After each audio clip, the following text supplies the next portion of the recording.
Goeie, het is die 24 november. Welkom bij Bient. Met Joen aan tafel Herman Eldering. Hij komt als dokkemer in actie in de sluiting van het ziekenhuis de Sionsberg. Jan Poppinga die roemt bij de voedselbank, maar toch een leensverheging van €20, maar hij het nou zonder dwan. Toch is zijn dank grut. En ik heb het over vreunskip met schreeuwer en columnist Bert Wagendorp.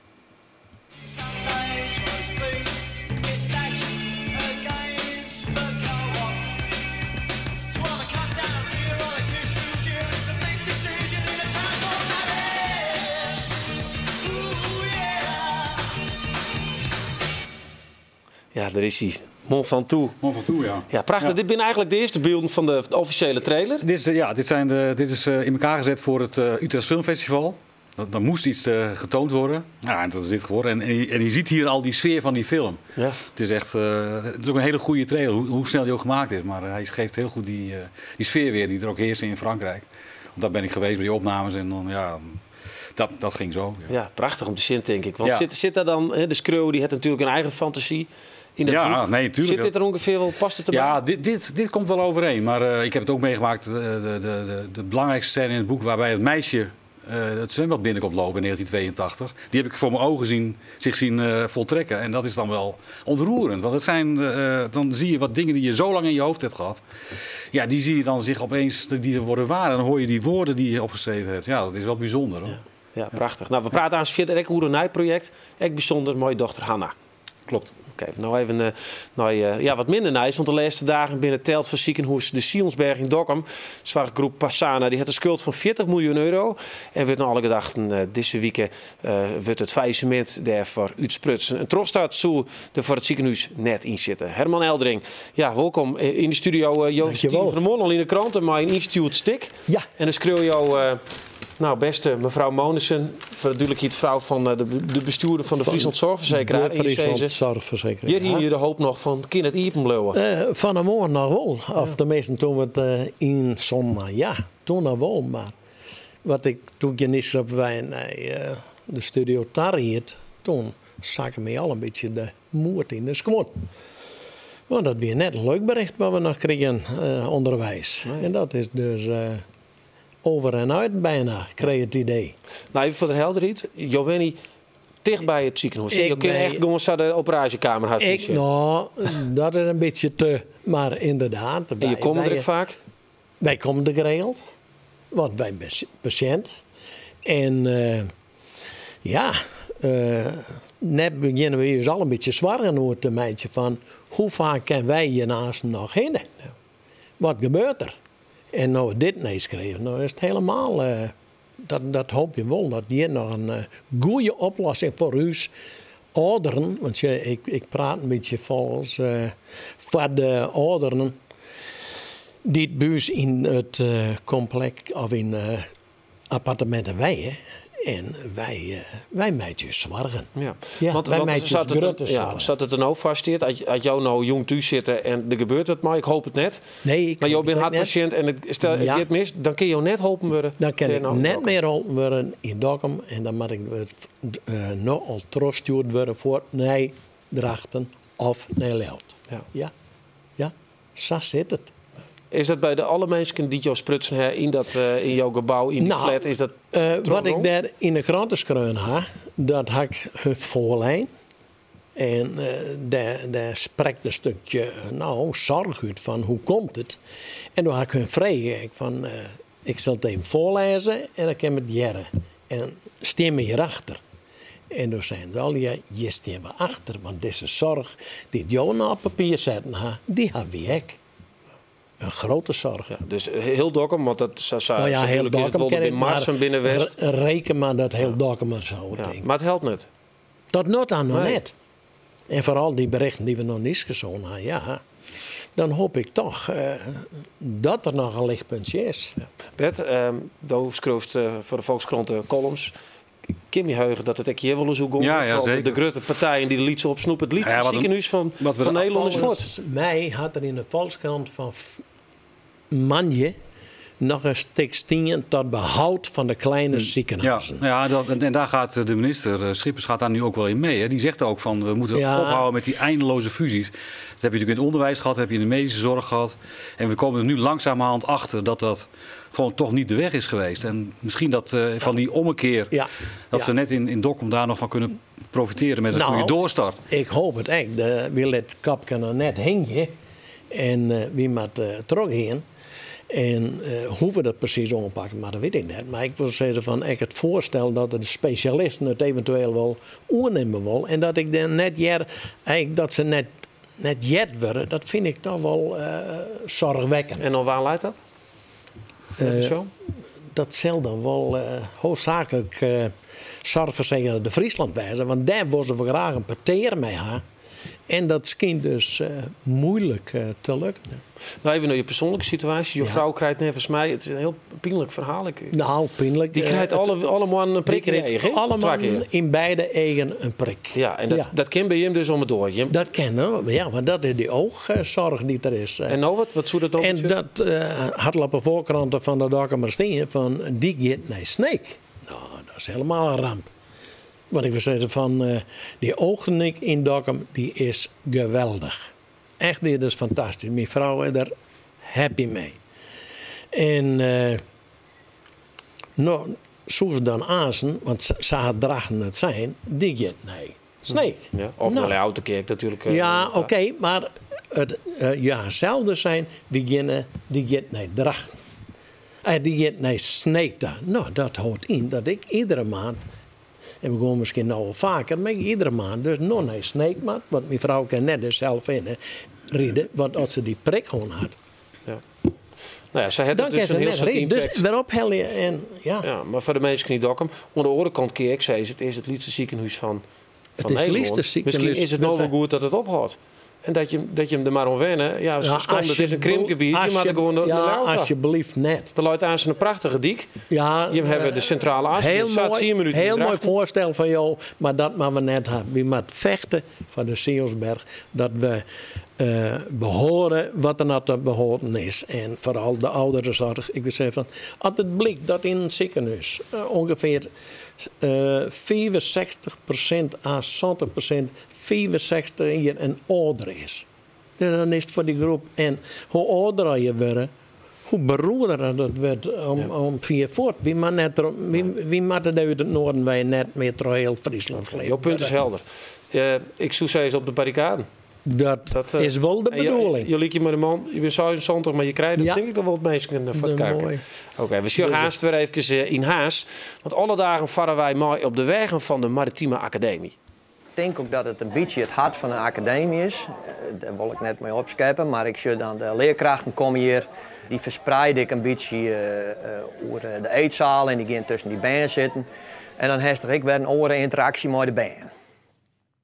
We hebben hoe de actie van Omroep Friesland voor de voedselbank. Misschien heeft het als jongens een heel groot krat op de tafel. Nou, dat is dus een voedselpakket. In december wordt het hier in de studio, misschien wel weet ik nou, zit een gekke boel. Maar al die mensen die producten voor u inzamelen. Omroep Friesland komt in actie voor de Friese voedselbanken. 6.000 mensen in Friesland hebben het financieel dreigen en krijgen eten via de Etensbank. Komende weekend kan elke niet een boodschap doen voor de voedselbank. Ik doe mee. Ik doe mee. En ik ook. Samen voor de voedselbank. Wij doen mee! Ja, ik praat erover met Jan Poppinga. Vaje, een gigantische krat met al je lekker eten. Die is de dag dat mensen dus het pakket ophellen. Ja, en dat heb je ook altijd in die. Hoeveel van die pakketten heb je mooi naam? Nou, behoorlijk wat. Ik heb er 1,5 jaar tot 2 jaar rondgelopen. En om de 2 weken konden we een pakket ophalen. En het is trouwens zo dat het dinsdags kan opgehaald worden en vrijdags. Oké, dus dat is de dag. Hij maakt ook weer waarom. Oh. Dus voor elke die denkt van ik hel er wat uit. Nou, net want. Er zit wat lekkers in. Even voor de vlog. Wat wist dan altijd echt nieuwsgierig naar van zit dit erin, zit dat erin? Nou, echt nieuwsgierig was ik was altijd wel een beetje apart. De groenteafdeling, want dit is dus eigenlijk een standaard pakket wat iedereen krijgt. Er zitten aardappels in, er zit wat melk in, beschuit inderdaad, toastjes en dergelijke. Een beetje groente, koffiemelk bijvoorbeeld, dus waar je normaal mee kunt redden. Maar daarnaast konden we eigenlijk ook een soort winkelen in een groentewinkeltje. En bij de vers broodafdeling, zo noemde ik het altijd maar. En inderdaad wokmaaltijden, verzorgd door Wokpaleis Friesland. Kun je zeggen, want die waren altijd perfect. Maar het meest nieuwsgierig was ik altijd bij de groenteafdeling. Omdat daar verse rode pepers om zelf sambal te maken. En potjes kervel en dergelijke. Dat hele padje zit je mooi stralende eigen te vertellen. Dat mis ik nu. Maar misschien wel een dieptepunt in je leven. Want het wie één keer zo mooi. Hier in een mooi huis. Trouwt, een band. En dan komt er een scheiding. En dan met het huis wordt een dikke schulden. Dat verhaal dat slaan we even over. Maar dan kom je dus op een gegeven moment in de schuldsanering. En dan heb je dus net een cent meer. Wel een baan. Ja, gelukkig wel. Ja, want hoe even precies voor de helderheid. Wat maak je, of hoeveel maai je verzinnen voordat je hier in opmerking komt? De norm is momenteel wettelijk €180. En alles wat je meer per maand overhoudt als alleenstaande, dan kom je dus niet meer in aanmerking voor een pakket. Maar dan werkers, de heeft een baan. Hoeveel verzinnen is netto? Ik zit nu rond de €1000, tenminste wat ik dan netto heb te besteden nog. En dat wie het toestel in opmerking kwam voor de voedselbank, hoeveel wie je doet? Zat het rond de 900 in de buurt. Oké, er zit dus €100 verschil tussen? 39, dus wat ik inderdaad eerder aangaf, rond de €70 verschil in. Ja, en nu krijg je dus net meer zo'n voedselpakket? Nee, klopt helemaal. Ja, en dat merk ik dus toch wel. Wat is de waarde ongeveer van zo'n voedselpakket? Nou, voor mij heeft het een bijzondere waarde, ook voor de dochter. Want ze gaven toch aparte producten die je normaal niet in de winkel koopt. En zoals bananenmelk, dat was nergens te kopen in de winkel. En dat gaven ze mee, dat vond ze heerlijk. Verse doosjes aardbeien, meloenen. Ik heb zelfs al een keer gehad, hadden ze een overschot aan bananen. En toen vroegen ze mij, wil je 1 kilo of 18 kilo? Dus ik kom met een doos bananen weg. Thuis heerlijk aan het melk zeker geweest. Ja, en voor de dochter, die vond het ook altijd heerlijk natuurlijk om te kijken. Hey, wat heeft papa nu weer meegenomen? En wat voor lekkers zit erin en toetjes. En ja, dat mis ik dus nu Want het je uiteindelijk dan toch een gedeeltelijk een normaal leven doen? Ja, je moet het echt niet zien als inderdaad levensmiddel, maar echt als toevoeging. Het scheelt je toch behoorlijk wat boodschappen. Ja, nou ja, daar ben dus een heel soort mensen afhankelijk van. Dat weten we al eens door die actie net. Te veel. Dat heeft er zelf ook mooi maken, hè? Ja, klopt. Want hoe groot wie de rij op het lijst als de kaast? Nou, ik heb periodes meegemaakt toch tegen het eind aan dat ik 1 uur, 1,5 uur moest wachten. Dat er dus toch 80 man stonden en in de beginperiode dat ik er kwam, was ik binnen 10 minuten klaar. Ja. Dus dat geeft denk ik wel aan hoe schrijnend het probleem is. Doen. Nou is het zo dat wij dat spul al hier voor mensen op. Een oor aspect wat erbij ging, het is ik wel schaamte. Dat vertelst er nou heel makkelijk hoe. Ja. Maar dan ben ik een heel soort mensen die zeggen, nee jongen, dat hoeft al hier voor u net. Wij willen eigenlijk helemaal net in beeld. Nee, maar waarom vertelst u het dan? Nou, juist om die mensen dus wel in beeld te krijgen. En tenminste in beeld op te roepen, kom in actie. Dus voor de mensen die hier niet mee te maken hebben. Maar ik ben ervan overtuigd dat er heel veel mensen thuis zitten die waarschijnlijk recht hebben op zo'n pakket. Maar er gewoon niet achteraan gaan. Dus puur uit schaamte. Maar die dus ook niet rond kunnen komen. En die dus misschien wel minder dan die €180 overhouden. Alleen, je zult er zelf achteraan moeten gaan. Want zelfs in die situatie, de verzinnen is dus €1000. Ja. Nou, dat is, ik weet niet wat hier en alles is, maar de harst, €200 uur om te leven. Dan maai je dus in principe naar de voedselbank. Ja, klopt helemaal. Ja, het is apart. Hè? En het is levensgeld, laten we het zo zeggen. Maar je moet geen extra kosten hebben. Ik bedoel, mijn koelkast moet niet kapot gaan, want dan heb ik een probleem. Nee. Maar jou het die ik nou meer, dat is het gevoel van een keer zelf. Hoe heb je nou die voedselbank een keer nou zelf opgeschreven? Het is een dubbel gevoel, laat ik het zo zeggen. Het is mooi, want daardoor kan er weer een ander geholpen worden. Laten we heel eerlijk zijn. Maar ik mis de bijzondere dingen wel. En toch ook, ik heb gelukkig mijn werk, maar ook de mensen die er kwamen. Dus op een gegeven moment, je maakt een praatje met de medewerkers, met de mensen in de rij. En ja, het heeft ook wel iets. Ja.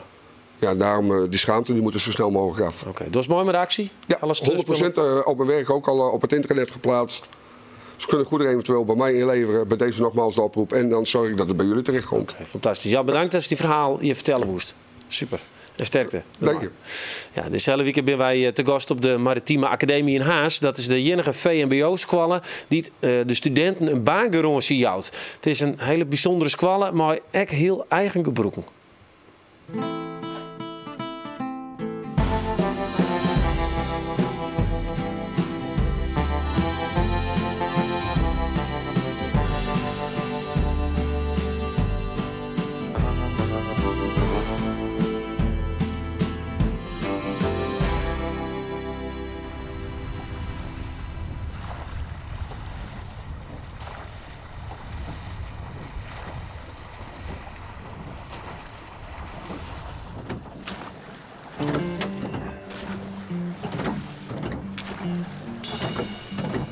Ik ben Klaas Walburg, ik ben 50 jaar, ik ben hier in Friendship en mijn functie hier op school is kok.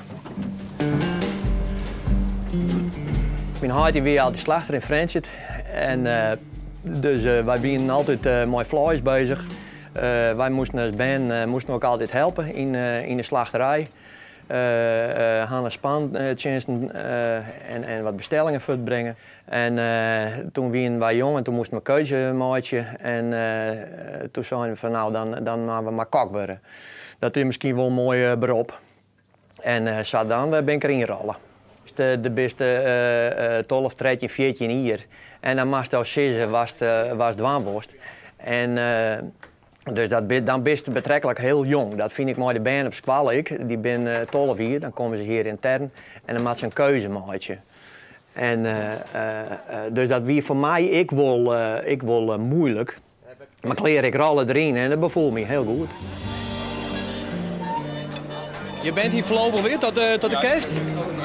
Ja, helemaal goed.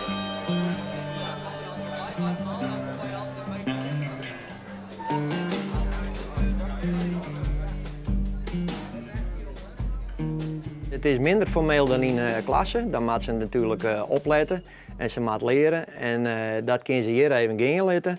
En dan kunnen ze even rustig eten. Ze kunnen even met de klasgenoten praten. En even genieten van het eten.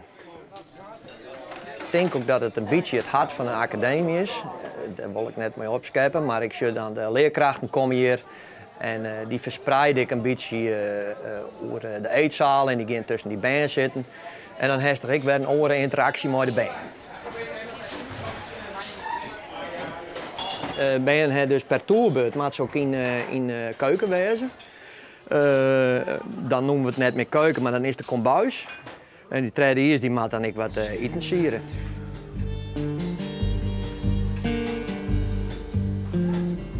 Het binnen toch praktijkjongens.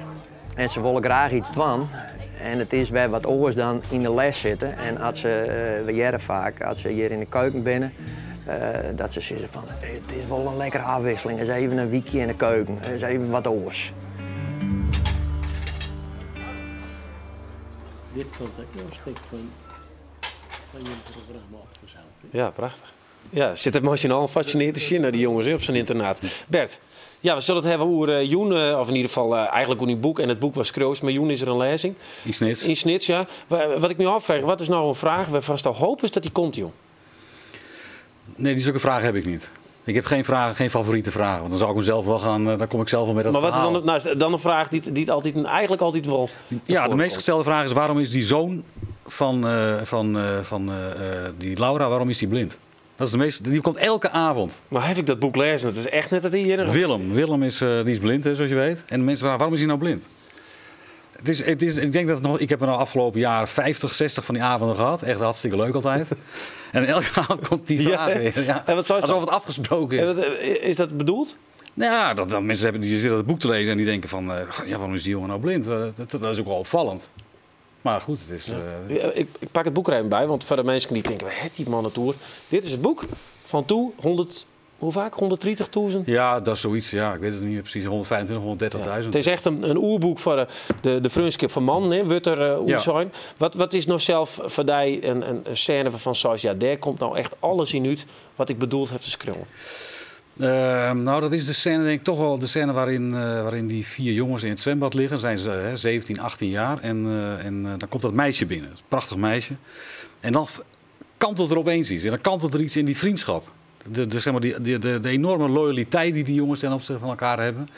Het gevoel van er komt tussen ons komt nooit iets tussen. Ja, er komt wel iets tussen. Er komt een vrouw tussen. En dat is natuurlijk heel herkenbaar. Is het echt gebeurd, hè, voor je? Nou, nee, niet zo letterlijk. Maar wel ik heb dat natuurlijk zelf ook wel meegemaakt. Dat je hechte vriendschap tussen mannen gaat bijna boven alles uit. Behalve boven een mooie vrouw. Dan ontstaat er een concurrentie. Er zit je man te knikken, klopt dat, joh? Ja, dat klopt wel. Dat ben ik het wel mee eens. Wat heel leuk is, wat in het boek voorkomt, is dat man dan heel vaak bij elkaar zitten en er gebeuren zaken. En die wil eigenlijk net besprutsen. Nee, dat wordt eigenlijk voor het laken. Man hebben volle meer willen en die toch net zo moeilijk. Nou ja, ze doen wel moeilijk, maar ze lossen dingen anders op. Hè? Gewoon makkelijker. Vrouwen kunnen beter praten. Die zijn ook taalkundig zijn ze beter. Ze hebben een grotere woordenschat. Dus die hebben een andere manier van omgaan met elkaar. Mannen die doen het wat meer fysiek. Ja. Dan aai je over de bol, dan klap op de schouder. Of even klap. Ja, dat lost dingen al snel op. Ja, dat is een verschil. Is dat het succes? Verkleden dat het succes van toe? Dat het eindelijk weer eens gewoon saai wordt. Van, ach man, al die vrouwen die te moeilijk van. En praten en analyseren en spiegelen met elkaar en reflecteren. Kijk, het is ook geen wet van mede en pers. Er zijn ook vrouwen die zo met elkaar omgaan. Maar dat is wel een van de successen van het boek. Is dat mensen zich erin herkennen. Maar de helft van de lezers is vrouwen. Of misschien nog wel meer. Want je kunt in Nederland geen bestseller hebben zonder dat vrouwen je boek leuk vinden. En vinden die dat dan echt leuk, dat mannen?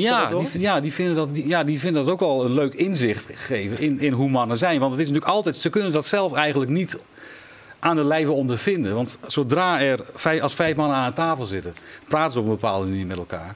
Als er een vrouw bij komt, verandert dat gesprek. Dus een vrouw kan dat eigenlijk zelf moeilijk observeren. Van ja, wat is dat dan? Ja. En dat is wat ik hoor. Die vinden het ook leuk. En bovendien, het is vriendschap is natuurlijk niet voorbehouden aan mannen.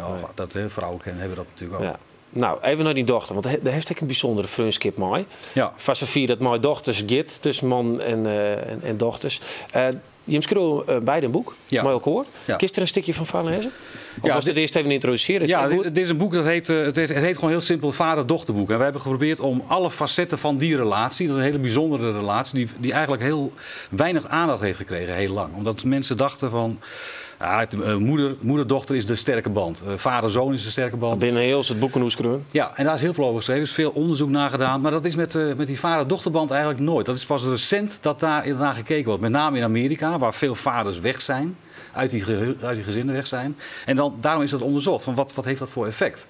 En toen bleek dat die band eigenlijk heel sterk is. En heel belangrijk ook. Okay. Dus dit gaat over het moment waarop je dochter zegt, als ze een jaar of 17, 18 is, van ik ga de wijde wereld in. Ik ga eens een jaar naar een ver vreemd land. En hoe je je dan doodschrikt eigenlijk. Ik zeg tegen haar, Shanghai, dat is een super interessante stad. De nieuwe hoofdstad van de wereld. Lijkt het je niet geweldig om daar een paar maanden te wonen? En je kunt een stage lopen op een krantenredactie, lees ik hier. Ik zou het wel weten hoor, als ik jou was. Shanghai, here I come. Nee, zegt ze, Shanghai trekt me niet zo. Ik blader als een bezetene door de folder van het Engelse bemiddelingsbureau dat jongeren aan interessante stageplaatsen helpt tijdens hun gap year. Het jaar tussen middelbare school en universiteit. Brussel! Ja, Brussel, prima stad, buitenland en maar 2 uur met de trein. The best of 2 worlds. Het gaat niet. Ze gaat een tijd weg en dat is vreselijk. Maar als het dan echt niet anders kan, dan in godsnaam naar een stad waar de kans op een gezonde terugkeer redelijk groot is. En waar ze niet met aan zekerheid grenzende waarschijnlijkheid zal worden ontvoerd door meisjesrovers. In de supermarkt of in het voetbalstadion spreken collega-vaders. Mannen die geforceerd lachen om het aanstaande afscheid, maar die met genoegen een pink zouden offeren om het te voorkomen. Het is verschrikkelijk, zeggen ze. Maar die meisjes willen het. Het hangt in de lucht. Hun moeder ging naar de dichtstbijzijnde grote stad. Hun oma's hooguit een dorp verderop. Maar deze meiden vinden het eerstvolgende continent eigenlijk nog iets te dichtbij. Er is niks aan te doen. Ik ben voor het eerst in 40 jaar weer gaan bidden. En jij hebt tenminste nog 3 dochters, zeg ik. Er is een kleine kans dat er heel misschien eentje in de buurt blijft wonen. En over je zoon heb je al helemaal geen zorgen. Ik heb er maar 1. 1 dochter. Ik heb besloten, zegt ze. Ik ga naar Ghana. Oh, jongen, ja. Dat heeft ze ook gedaan. Ja, echt weer? Ja, dat heeft ze ook gedaan. Ja. En is dat wat Howard Bliert van wordt? Ja, nee, ik heb 3 maanden lang echt... Wat voor scenario's gingen door die hinnen? Ja, alle vreselijke scenario's die je maar kunt bedenken natuurlijk. Hè. Dat is Ghana is op zich een van de betere Afrikaanse landen. Hoor. Een van de veiligste landen daar op het continent. Maar toch, weet je, zo'n meisje, 18 jaar, die gaat dan door de douane bij Schiphol. En je denkt van ja, die gaat naar een stad en naar een continent dat ik zelf ook niet ken.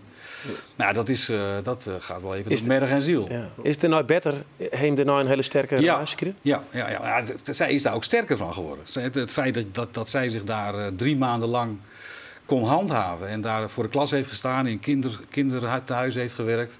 Ja, dat kwam natuurlijk met enorm zelfvertrouwen terug. Want dat zat ook heel zwaar hoor, stelde ze achteraf. Niet op het moment zelf. Maar dat heeft daar natuurlijk ook heel goed gedaan. Ja. Nou, fascinerend. Ik hoop dat boek, hè, tussen want dit is het ultieme mannenboek kennelijk, mannenvriendschap. Nou, en dan ook nog Hyde en dochter. Hoopst op zo'n klapper? Dat die ik hoop niet op klappers. Dit is iets wat we gewoon met heel veel plezier samen doen. Het is bijna klaar nu. Het komt begin maart uit. Maar dit zijn projecten, als je die met je dochter kunt doen, dat is toch uniek. Okay. Dus dat... Nou, er valt nog een heel soort tevreden. Laat ik dat dwan onder mensen die het... Jeno Schoenen en Joen nog snitselen. 7:15 bij Boekhandel van der Velde. Binnen nog plakken? Volgens mij wel. Oké, nou, kinderen dan heen. Heren, alle je tierdank. Sterkte de komende dagen voor jou, Ekke. En we zullen zien wat de toekomst brengt met Dokkum. Ik hoop je dus een positief bericht. Ja, nou, laten we erop hopen. Dit wie het voor Joen. Morgen is Kees Vasseur hier te gast. Door zijn boek Eigen Meester Niemands Knecht. En dat is het verhaal van de eerste Friese minister-president Gebrandi. Daar ben we heel grutskop. Ja, mooi Joen verder nog. Dag.